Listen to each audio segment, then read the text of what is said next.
Se liga, esse é um bate-papo da Juventude Interligados e a gente quer hoje falar um pouquinho sobre um filme que talvez você não tenha assistido e se não assistiu você vai ter que aguentar um pouco de spoiler que você vai tomar hoje aqui. Nós vamos falar sobre o filme Divertidamente e é lógico que eu não iria ficar sozinho nesse papo, por isso convidei algumas pessoas ilustres para estar com a gente aqui essa noite e a gente poder falar um pouquinho sobre essa obra que tem divertido e ensinado tantas pessoas e a gente quer também deixar um pouquinho aqui da nossa impressão. Então eu quero de antemão apresentar a turma que está aqui. Hoje a gente tem Tia Tati com a gente, hoje a gente tem Rivian, hoje a gente tem Tisa e a gente vai estar conduzindo aqui um papo muito legal sobre esse filme que é o Divertidamente 2.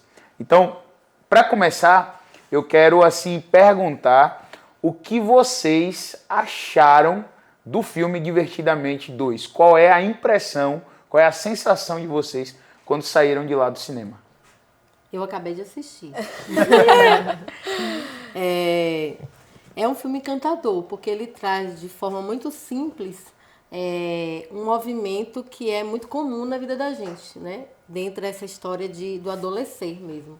Então a gente consegue perceber no filme todas as emoções que a gente vivencia e que a gente visualiza dentro do movimento dos adolescentes, né? De forma mais específica. Então, eu saí encantada e tentando entender como isso acontece no dia a dia e como a gente, através do filme, pode perceber como o filme pode ajudar as pessoas, de alguma forma, sinalizando de que essas emoções, elas existem, elas são importantes, são imprescindíveis, essenciais, e que não existe o bom e o mal da emoção, existe a emoção que pode ser tratada e trazida de uma forma real, de uma forma positiva, entendendo cada uma no seu lugarzinho, de forma que faz com que as pessoas cresçam e entendam sobre como elas são no contexto pessoal e de interação mesmo. Né? E esse foi mais um Se Liga, não tem nem mais o que falar, né? Brincadeira. Rivian, qual foi a sua impressão ao assistir o filme? O que eu mais gostei do filme é como eles trazem conceitos muito que para a psicologia, o estudo da mente pode ser muito complexo de definir. Eles trazem isso de uma maneira muito divertida, de modo que crianças, adolescentes, jovens, adultos, e essa foi a impressão que eu tive indo à sala de cinema, que tinham mais jovens do que crianças assistindo, e que torna No meu caso, a desculpa de levar Levi. Exatamente. Eu queria assistir o filme. O que torna acessível para todo mundo entender um pouquinho conceitos muito legais da nossa mente humana, né? Interessante. Tisa. Ai, desde o primeiro filme, eu fiquei apaixonada, né? Eu achei maravilhoso, assim, o primeiro filme me emocionei, eu chorei e tal. Mas no segundo filme, o que mais eu achei, assim, que me impactou foi como eu pude perceber algumas atitudes minhas, como se eu falasse, nossa, nesse momento aqui eu achei quem tava controlando.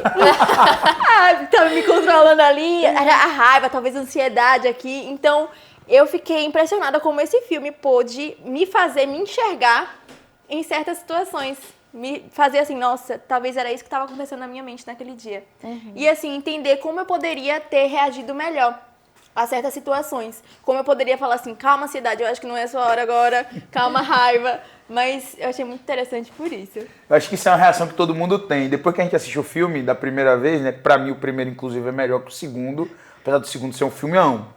Não sei vocês, preferem o primeiro ou o segundo filme? Eu prefiro o segundo. Eu preferi o segundo. Eu gostei mais. Na verdade, eu gostei mais do segundo mesmo, porque trouxe mais... sozinho O câmera também tá dizendo que é segundo. Ó, assim, o que eu acho que todo mundo acontece quando assiste esse filme é exatamente isso. A gente começa a imaginar na nossa cabeça os bonequinhos também lá, uma sala, né? A gente já começa a fazer essa noção, né? Quem tá no controle agora é a alegria. Como que deve ser, né? A minha alegria aqui dentro, né? Como que deve... Acho que isso é muito bom porque o filme...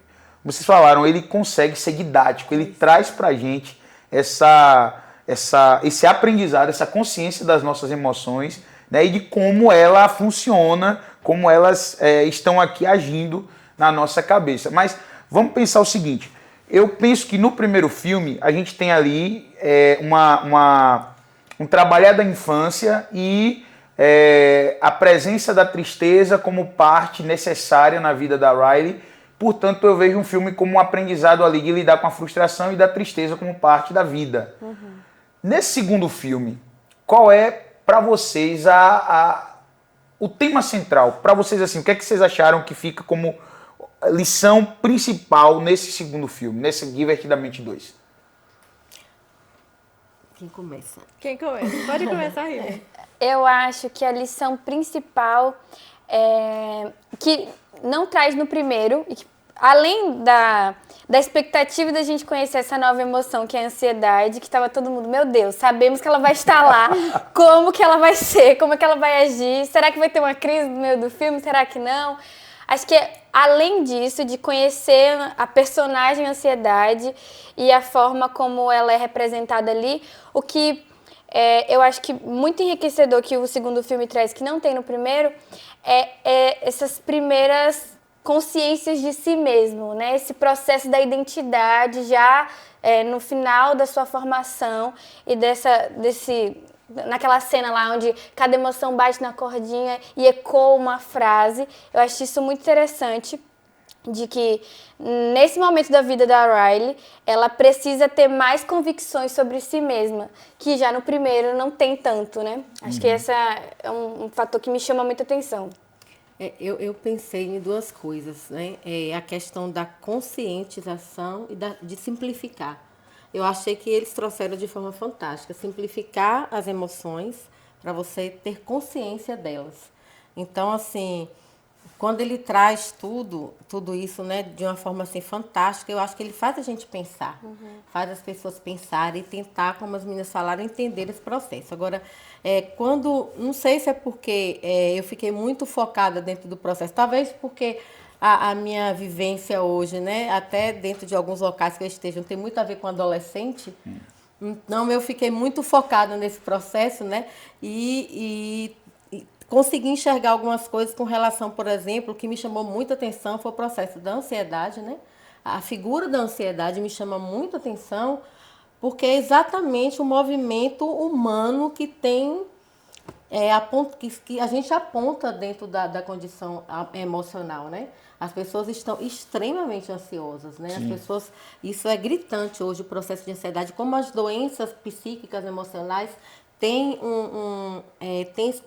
trazido essa questão da ansiedade à tona muito grande. Então, naquela hora que a ansiedade começa a tentar. E qual é a intenção da ansiedade? Na verdade, é resolver.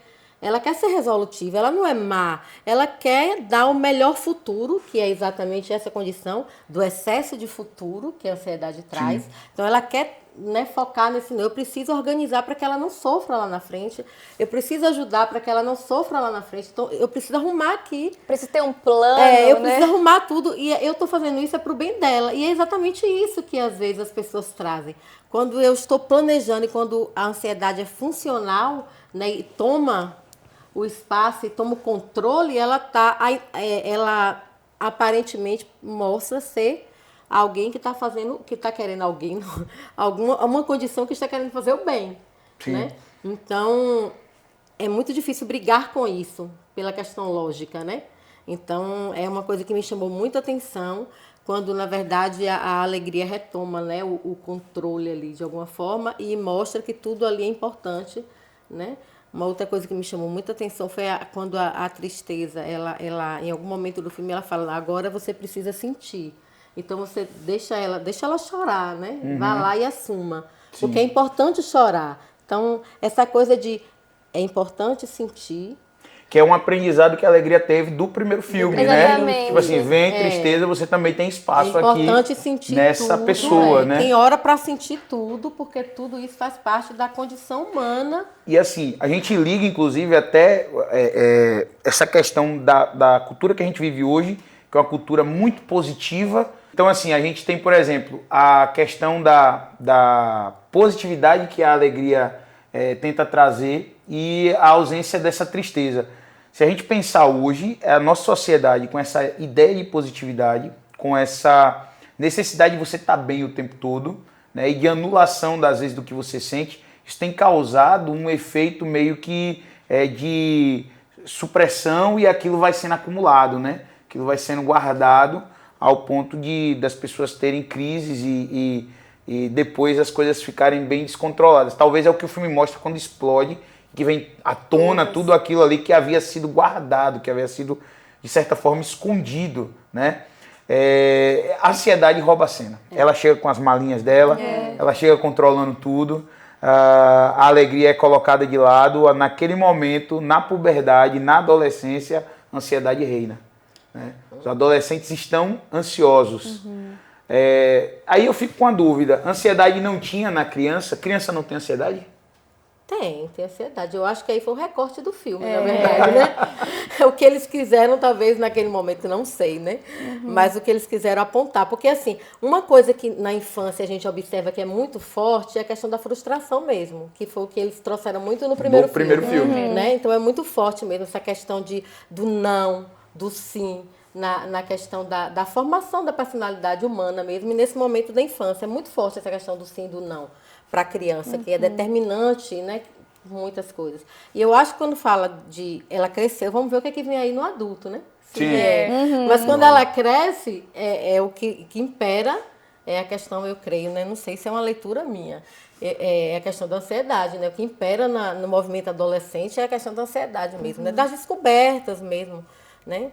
Eu acho muito legal. Eu tô encantada com o filme, assim. Se eu não me engano, a ansiedade no filme mesmo, ela fala que ela é fã da alegria. Alegria, não sei o quê. Então, talvez ela meio que já tivesse por ali, só que não tivesse controlando ali. E no final das contas, ela... mas ela até fala, né? Ela falou, olha, eu queria fazer o bem, né? Quando ela tira ela de cena, você não tá entendendo, né? Não, a vida não é assim como você tá querendo. A gente precisa organizar aqui. A gente pode pegar, por exemplo, o pai e a mãe, que a ansiedade aparece rapidinho, mas ela não tá por ali. Ela tá meio que escondida, né? Como se ela já tivesse sido superada, segundo plano, superada. Exatamente. Agora, tem uma cena que eu acho assim incrível no filme. Na verdade, são duas, né? Que envolvem a ansiedade.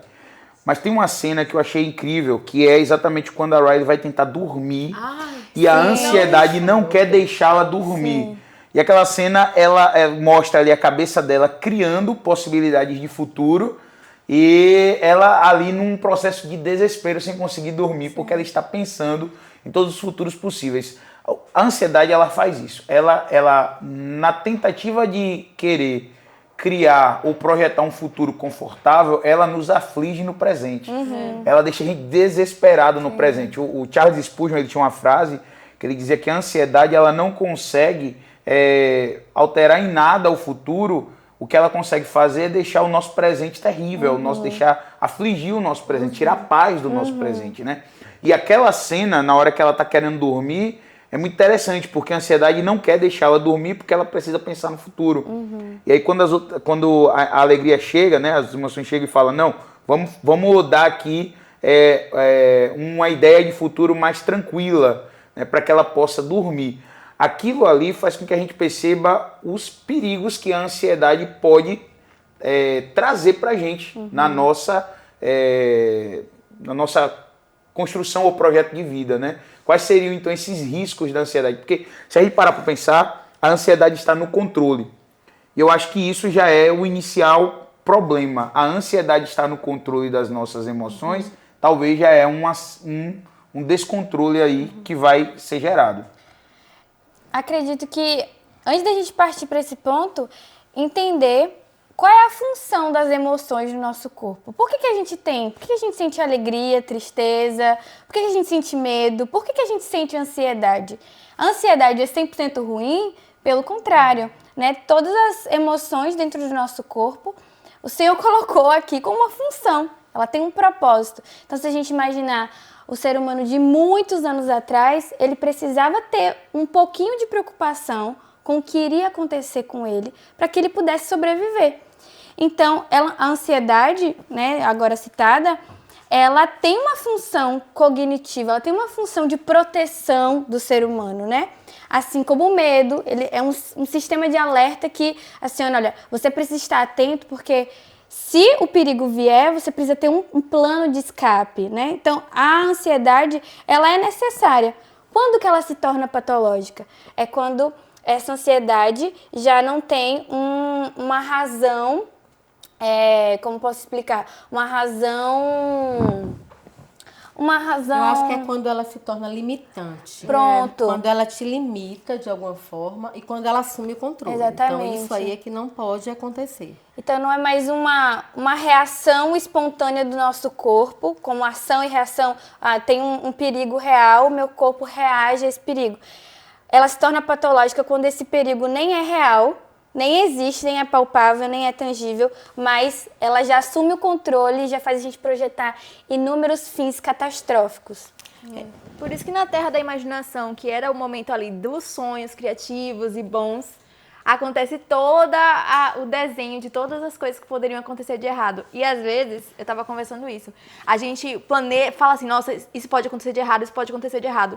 Mas eu pensando agora que isso pode acontecer de errado, eu sofri antes e depois se der errado também. Exatamente.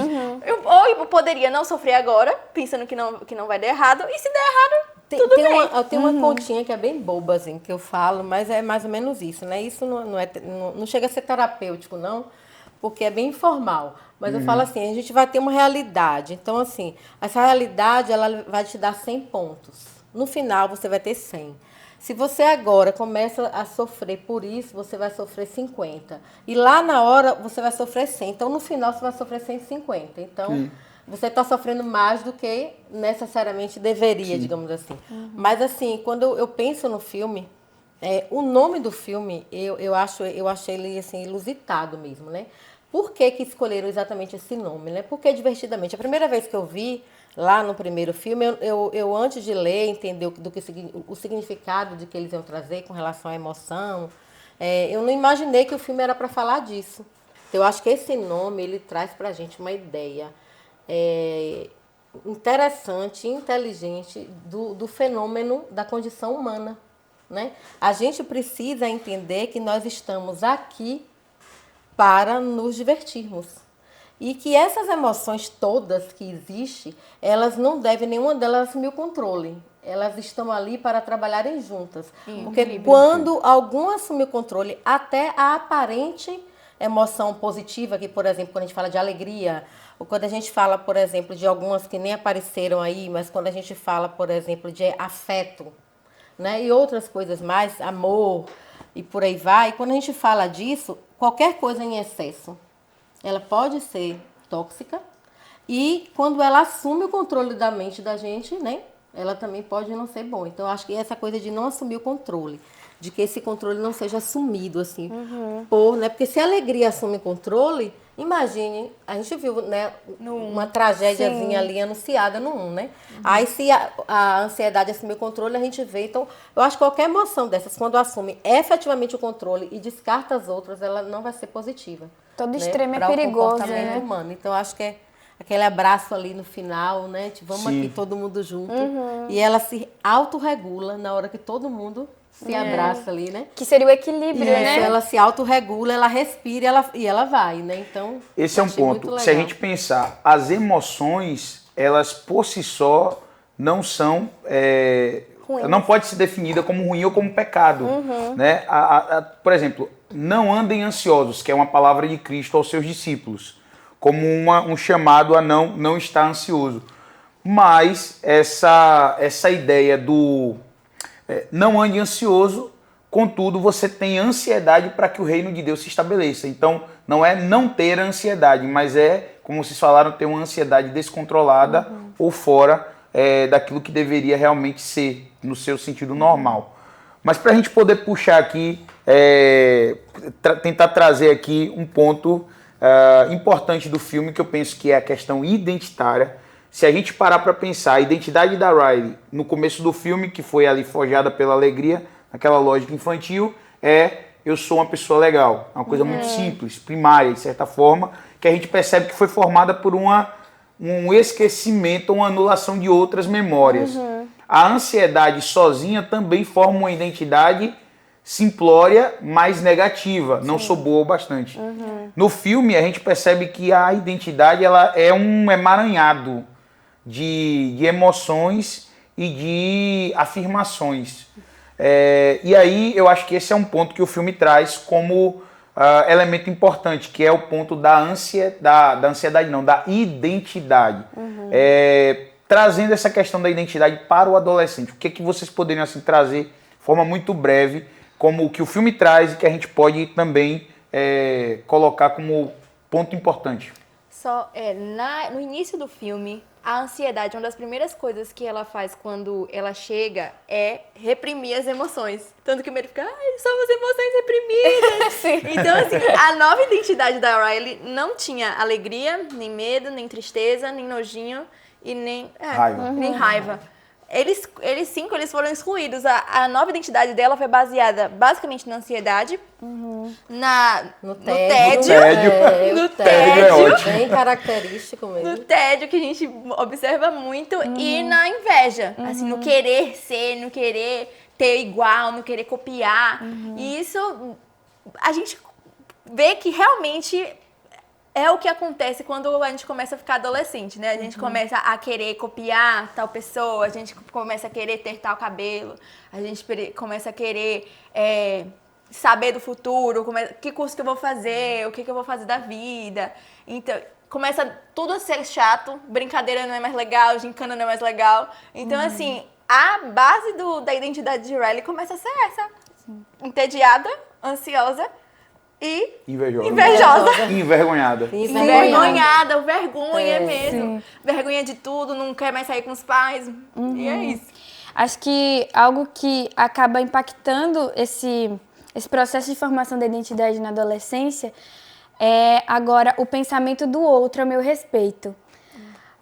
Na infância, o pensamento dos pais impactam diretamente no que a criança tem sobre si mesma. Né? Se eu fiz algo que os meus pais não aprovam, de alguma forma isso vai impactar na minha vida. Mas agora na adolescência não está limitado mais aos meus pais e aos meus amigos mais próximos. Agora um terceiro que eu conhecia distante, que a Riley fica fissurada por aquela jogadora de hóquei. Aquele é o alvo, aquela é a meta, ser igualzinha a ela. Inclusive a família tá uma ilha bem pequenininha lá escondida. E a ilha da amizade é agora preponderante ali naquilo que define a Riley, né? Então, eu acho que nesse processo de adolescência, algo que acaba impactando também nessa formação da identidade é a influência das amizades nesse processo, onde a voz da mãe e do pai já não tem tanto poder, já não tem tanto impacto, tudo é chato, tudo você não me entende, você não sabe o que eu tô passando, quem me entende são as minhas amigas, né? E eu acho que esse processo da supervalorização do pensamento do outro a meu respeito. Não, eu vou pintar o meu cabelo de vermelho porque eu vou me sentir aceita e ela vai ver, um terceiro vai perceber que eu também sou parecido com ela, né? Eu acho que, assim, o filme ele traz uma sinalização para todo mundo de que a gente passa por uma evolução no comportamento e, consequentemente, a nossa personalidade é formada dentro desse processo evolutivo. Né? Então, ele traz claramente, e é bom porque a gente enxerga nele essas fases e consegue identificar que isso é normal. Muita coisa que acontece nesse processo é normal, então às vezes a gente não precisa se assustar tanto. Pelo menos alguns pais que eu conversei no primeiro filme, né, trouxe essa ideia de que, nossa, eu achava que isso era o fim, e aí eu percebi que não, é mais comum do que eu imagino. Então, esse processo de normalidade do que acontece, do que é o crescimento mesmo humano, e como a gente acessa todas as memórias, foi algo também que eu achei muito legal. Né? A gente acessa as memórias o tempo inteiro, baseado no que é importante em cada fase da vida da gente. Então, assim, vai ter um momento que a família é muito importante, é o pai herói, é a mãe que consegue, é a melhor mãe do mundo. E aí vai chegando em uma determinada fase onde algumas coisas deixam de existir. Então, o que é melhor estar perto dos amigos, os amigos entendem, a mãe do amigo é melhor do que a minha mãe. Então são fases transitórias que a gente vê no filme quando ele mostra lá as ilhazinhas, a ilha mais importante, né, daquele momento, e a ilha da família, né, como se sinaliza, é aquela ilha pequenininha lá, ela existe, mas ela tá ali. E às vezes para o pai e para a mãe perceber isso lá naquela imagem é confortável, eu acho, porque você percebe e fala assim, nossa, isso é o que é de real. Porque às vezes a gente esquece que a gente já passou por essa fase. Sim, de contestação, De contestação, né? de desequilíbrio, de angústia, de identidade, assim, de trânsitos de identidade mesmo, de tudo isso, assim, que a gente vive nesse processo mesmo de evolução. Então, eu achei muito legal a gente entender isso. Agora, tem algo que eu acho que é importante demais, partindo de um olhar cristão sobre o filme, que eu acho que aqui a gente fecha nosso papo. A Riley, ela tem afirmações iniciais sobre si, depois a ansiedade traz uma nova afirmação sobre si, e o final do filme traz uma mensagem de que são várias as afirmações que ela vai ter sobre si, de maneira que a identidade dela é complexa, é plural, é diversa, e que ela é uma pessoa com muitas características, né, e não apenas algo simplório. Mas você vê que há uma limitação aqui, por quê? Porque toda a identidade dela está baseada ou no que ela pensa sobre si ou no que os outros pensam sobre ela. E para um cristão, a nossa identidade, ela é baseada principalmente naquilo que Deus pensa sobre a gente. Então, esse é um elemento que o filme não vai trazer, logicamente porque ele não parte de uma cosmovisão cristã, mas é algo que muitas vezes os adolescentes, mesmo estando na igreja, mesmo estando no ambiente em que ele ouve a palavra, ele não consegue fazer essa conexão, ele não consegue olhar para a palavra e para aquilo que Cristo afirma sobre ele e dizer, entender que essa identidade que nós temos em Deus, que é o nosso Criador, ela é mais importante até do que nós pensamos sobre nós mesmos e do que o que os outros pensam sobre nós mesmos. O que Deus pensa sobre mim é mais importante do que o que os outros ou do que eu mesmo penso sobre mim. E esse é um ponto que eu acho que talvez precisa ser analisado com mais carinho por aqueles que assistem o filme e entendem que tem Cristo também na sua sala de comando. É porque nossa identidade já é forjada nele, né? Então, não precisaria de nada disso se a gente tivesse essa crença dominante, né? Sim. De que, na verdade, a gente já tem algo funcional e formalizado. Mas a gente precisa caminhar um bocado para entender esse processo, principalmente nessa fase aí essa faixa etária aí. De transição. De transição. Acho que algo muito importante fazendo essa conexão com a verdade do Evangelho é de que por muito tempo nós criticamos a ideia de outras pessoas, de outras religiões basearem e justificarem as suas ações com base no seu signo, por exemplo. Ah, não, eu sou assim porque eu sou de touro, eu sou assim porque eu sou de Áries, sei lá. E muitas vezes a gente faz isso justificando as nossas ações com base nos nossos temperamentos. Não, eu sou assim porque eu sou sanguínea. O Senhor sabe que eu sou assim. Sim. E compreender isso faz com que a gente perceba a necessidade do Espírito Santo na nossa sala de controle e dar espaço a Ele. Eu acredito que Ele está aqui dentro, mas muitas vezes a gente suprime Ele. Olha, não, muitas vezes a Raio fala, não, Espírito Santo, eu sei a melhor forma de lidar com isso, eu sei a melhor resposta de dar nessa situação. Não, ansiedade, Espírito Santo, eu sei o melhor plano para o futuro. E eu acho que muito do que a gente precisa se permitir é permitir que o Espírito Santo assuma o controle dos nossos planos e seja a ação prioritária ali, acima da nossa reação instantânea, que são as emoções. Ele precisa estar à frente disso, ele que precisa guiar. Não, eu não sou mais regido pelo meu temperamento, eu não sou mais regido pelo meu signo, mas eu sou regido pelo que o Espírito Santo vai fazer ali na minha sala de controle. E ele vai acabar conduzindo, né, as emoções, porque elas se governam ali, cada uma é por si, na hora que cada uma quer assumir o controle, a alegria tenta ali mediar, mas no fim das contas, se o Espírito Santo realmente estiver ali no controle de todas, coordenando as outras emoções, então a gente não vai sofrer tanto com ansiedade, porque o Espírito Santo vai falar assim, menina, calma, Deus está no controle, Deus está planejando seu futuro, não precisa de tanto assim, você vai reagir assim, calma, não precisa, tal.